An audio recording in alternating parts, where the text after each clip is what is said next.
আমি কাজী ফজলুল করিম কালকে যদি একটা বিয়ে করতে চাই, তাহলে আমার বউ বলবে তোমার চেয়ে খারাপ কেউ নাই। আর 4টে বিয়ে যদি করি, তাইলে তো মহিলারা আমাকে দেখতেই পারবে না।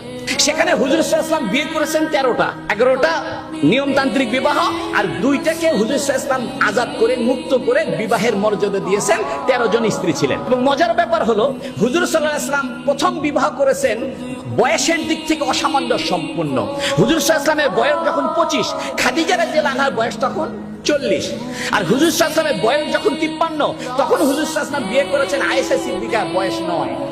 এখন নাস্তিকদের কাছে এটা একটা বড় মোক্ষম সুযোগ যে তোমাদের মুহাম্মদ তো বালিকাকে বিয়ে করে, তোমাদের মুহাম্মদ তো বহু বিবাহ করে, তোমাদের মুহাম্মদ তো নাউজুবিল্লাহ ক্যারেক্টারের দিকে দুর্বল।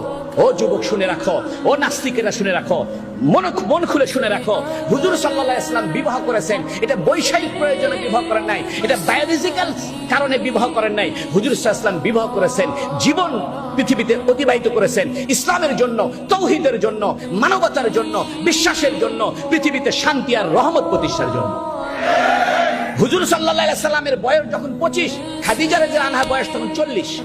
এখন আমি উল্টাটা ধরি, নবীর বয়স যদি 40 হইতো, আর খাদিজা রাদিয়াল্লাহু আনহার বয়স যদি 25 হইতো, আর হুজুর সাল্লাল্লাহু আলাইহি ওয়াসাল্লাম যদি গারে হেরাতে গিয়ে রাত্রে 6 মাস থাকতেন, দিনের বেলা বাড়িতে বাড়ি ইসলামের দাওয়াত দেন, রাত্রে বেলা নবী বাসায় থাকেন না, গারে হেরাতে থাকেন, সারা রাত নামাজ পড়েন, তাহলে 25 বছরে একজন স্ত্রী বলতো, মুহাম্মদ আপনি কি শুরু করছেন?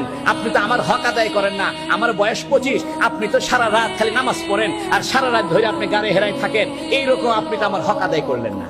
এই জন্য হুজুর সাল্লাল্লাহু আলাইহি ওয়াসাল্লাম 25 বছর বয়সে 40 বছরে একজন বিধবাকে বিয়ে করেছেন, কারণ যাতে হুজুর সাল্লাল্লাহু আলাইহি ওয়াসাল্লামের ইসলাম প্রচারে মহিলাটা সহায়ক হতে পারে, ইসলাম প্রচারে হুজুর সাল্লাল্লাহু আলাইহি ওয়াসাল্লামের স্ত্রীর সান্ত্বনাটা সহায়ক হতে পারে। এই জন্য খাদিজা রাদিয়াল্লাহু আনহা বলছেন, আপনি তো অসহায়ের সহায়, আপনি তো বিধবার সহায়, সমস্ত কাজে হযরত খাদিজা রাদিয়াল্লাহু আনহা হুজুর সাল্লাল্লাহু আলাইহি ওয়াসাল্লাম সহযোগিতা করেছেন।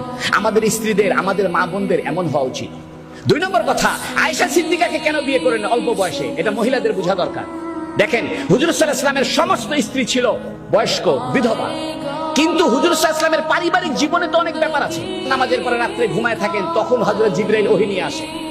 হুজুর সাল্লাল্লাহু আলাইহি ওয়াসাল্লাম রাত্রে তাহাজ্জুদ পড়েন, কেমনে তাহাজ্জুদ পড়েন, কিভাবে বাথরুমে যান, কিভাবে ঘুমান, এগুলো তো কোনো পুরুষ সাহাবীর পক্ষে জানা সম্ভব না। সম্ভব?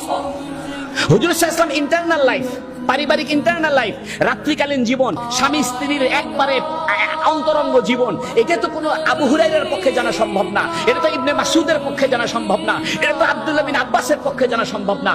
এই জন্য আল্লাহ পাক হুজুর সাল্লাল্লাহু আলাইহি ওয়াসাল্লামকে অল্প বয়সের একটা মেয়ে, 9 বছরের একটা বালিকার সঙ্গে বিবাহের ব্যবস্থা করেছে, যাতে নবীজির ইন্টারনাল জীবনের লক্ষ লক্ষ হাদিস উনি মুখস্থ করে আমাদের কাছে পৌঁছাইতে পারে।